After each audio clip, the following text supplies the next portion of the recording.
तेजस्वी यादव ने आज जीविका दीदियों और संविदा कर्मियों के लिए बड़ी घोषणा की है। उन्होंने कहा कि जीविका दीदियों में काम कर रही सीएमएस यानी कम्युनिटी मोबिलाइजर्स को अब स्थायी किया जाएगा। उन्हें सरकारी कर्मचारी का दर्जा मिलेगा। तेजस्वी ने ऐलान किया कि जीविका दीदियों का मासिक वेतन 30,000 रुपए होगा। इसके साथ ही राज्य के सभी संविदा कर्मचारियों को भी स्थायी किया जाएगा। उन्होंने कहा कि अब संविदा पर काम करने वालों को किसी एजेंसी के जरिए शोषण नहीं झेलना पड़ेगा।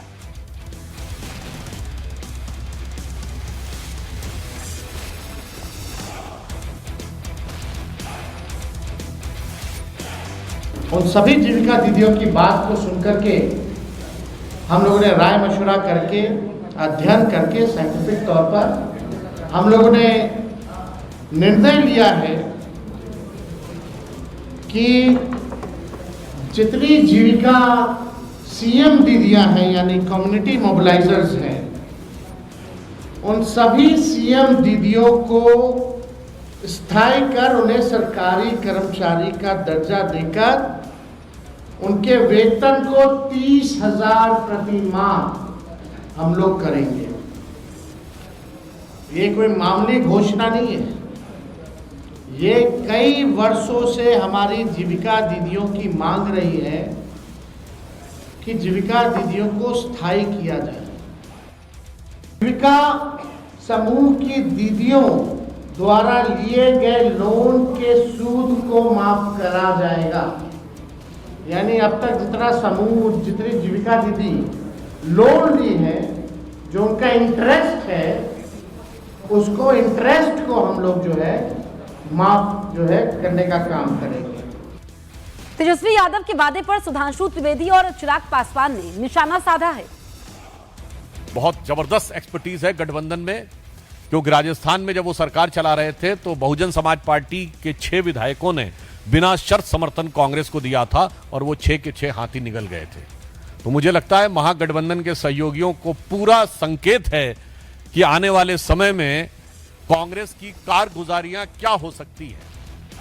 और मुझे लगता है इस समस्याओं से विचलित होकर, विभ्रमित होकर श्री तेजस्वी यादव अब वो सारी बातें करना शुरू कर दिए हैं जो न सिर्फ उनके दावों की विश्वसनीयता पर प्रश्न चिन्ह लगाती है, बल्कि ऐसा लगता है कि चुनावी प्रक्रिया का माखौल उड़ाती है। पहले कहा कि 2,70,00,000 लोगों को सरकारी नौकरी दे। आज जिस बात की चर्चा वो कर रहे हैं, 15 साल तक उनके पिताजी माताजी ने बिहार को लूटा, बिहार की जनता देखी है। पूरे परिवार ने 1,00,000 लोगों को भी सरकारी नौकरी नहीं दी। ये पूरा बिहार जानता है। ये लोग गप मारने वाले लोग हैं और ये लोग सिर्फ सपना दिखा सकते हैं। चुनाव के समय याद होता है, चुनाव के बाद याद नहीं रहता। ये लोग सिर्फ लूटने के लिए जाने जाते हैं और बिहार को बर्बाद करने के लिए। जो गठबंधन को नहीं संभाल पा रहे, मेरी तो समझ के परे है कि भाई ये लोग कौन सी दुनिया में ये लोग जी रहे हैं। यहाँ पे आज की तारीख में जब दूसरे चरण का नामांकन हो गया है, इस तरीके की बातें करके अपने बिखरे हुए या कोलैप्स गठबंधन के ऊपर जो ये लोग पर्दा डालने का प्रयास कर रहे हैं, हम जब सरकार में आएंगे, हम ये करेंगे, हम वो करेंगे। प्रभु आप आइएगा कैसे सरकार में? ऐसा गठबंधन आज तक कभी भारत के राजनीतिक इतिहास में हम लोगों ने नहीं देखा, जहां पे घटक दल एक दूसरे के सामने है। दूसरे चरण का और फाइनल नामांकन की पूरी प्रक्रिया समाप्त हो चुकी है। उसके बावजूद भी अभी भी नहीं पता कि कौन कितनी सीटों पे चुनाव लड़ रहा है, नहीं लड़ रहा है। एक साथ घटक दल कभी एक साथ बैठे नहीं। बिहार 20 वर्षों में विकास के रास्ते पे तेजी से बढ़ा है। भ्रष्टाचार के प्रतीक, परिवारवाद के प्रतीक तेजस्वी जी हैं।